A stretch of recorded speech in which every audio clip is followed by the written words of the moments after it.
friends, welcome to Madras Samayal. இன்னைக்கு நம்ம Madras Samayalல Deepavali special பாசி பருப்பு வச்சு சூப்பரான நல்ல சாஃப்ட்டான லட்டு பண்ண போறோம். இது வந்து கிட்டத்தட்ட மோட்டிச்சூர் லட்டு ஸ்டைல்ல இருக்கும். ஆனா நமக்கு வந்து பூந்தி பொரிக்க எதுவுமே தேவையில்ல. ரொம்ப சுலபமான மெத்தட்ல ஈஸியா நம்ம செஞ்சு முடிச்சிடலாம். இது பண்றதுக்கு ஃபர்ஸ்ட் வந்து நம்ம பாசி பருப்பை வறுக்கணும். இத வறுக்கிறதுக்கு ஒரு panல 1 டீஸ்பூன் நெய் சேர்த்துக்கோங்க. நெய் சூடானதும் இதுல நம்ம வச்சிருக்கிற 1 கப் பாசி பருப்பு. இது வந்து 200 கிராம். மிதமான தீயில வச்சிட்டு நம்ம ரோஸ்ட் பண்ணனும். லேசா ஒரு கோல்டன் கலர் வந்தா போதும். கரிஞ்சிர கூடாது. இப்போ பார்த்தோம் அப்படினா நல்ல ஒரு கோல்டன் கலர் வந்திருக்கு. இந்த ஸ்டேஜ் வந்ததும் நம்ம ஸ்டவ் ஆஃப் பண்ணிட்டு இது ஆறுனதுக்கு அப்புறமா ஒரு மிக்ஸி ஜார்ல மாத்திட்டு ரொம்ப பவுடர் பண்ணிர கூடாது.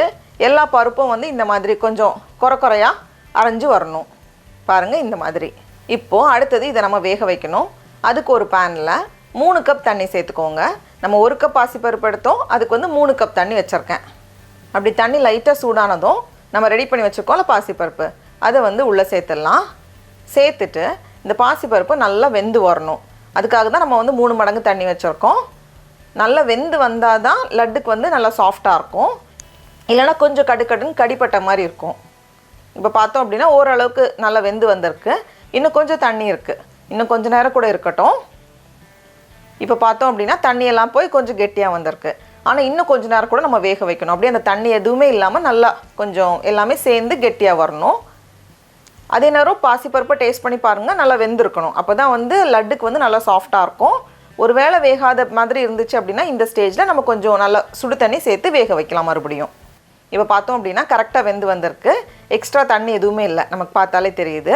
நல்லா திக்கா கெட்டியா வந்திருக்கு. இந்த ஸ்டேஜ்ல நம்ம வந்து சர்க்கரை சேர்க்கணும். 1 கப் பாசி பருப்புக்கு 1 கப் சர்க்கரை எடுத்துர்க்கேன். இது வந்து 200 கிராம் சர்க்கரை. கூடவே ஒரு சிட்டிகை உப்பு. சர்க்கரைக்கு பதிலா நம்ம வந்து துருவன வெல்லமும் சேர்த்துக்கலாம். நமக்கு வந்து வெல்லத்தோட டேஸ்ட் வேணும்னா நம்ம வெல்லமும் சேர்த்துக்கலாம். கரைஞ்சி நமக்கு வந்து மறுபடியும் கொஞ்சம் அப்படியே இலகி வரும். மறுபடியும் நம்ம சூடு பண்ணும்போது கெட்டியாக ஆரம்பிக்கும்.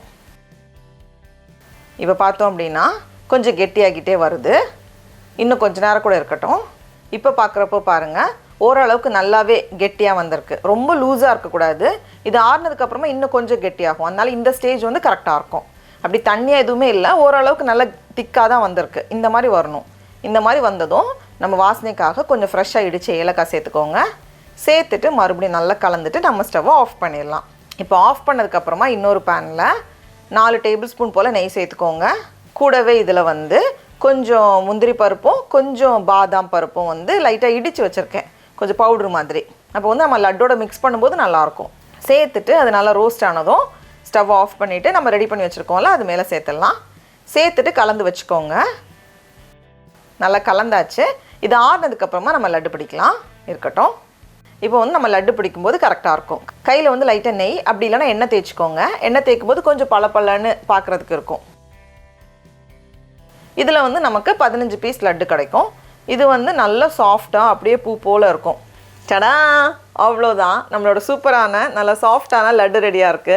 இப்போ நம்ம டேஸ்ட் பண்ணி பார்க்கலாமா? அவ்வளவு நல்லா இருக்கு. இதுக்கு வந்து நமக்கு எண்ணெயில பொரிக்கலாம் தேவையில்ல. ரொம்ப ஈஸியா நம்ம செஞ்சு முடிச்சிடலாம்.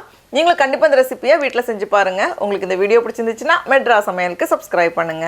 நாவின் சுவை எறும்புகள் மலரட்டும்.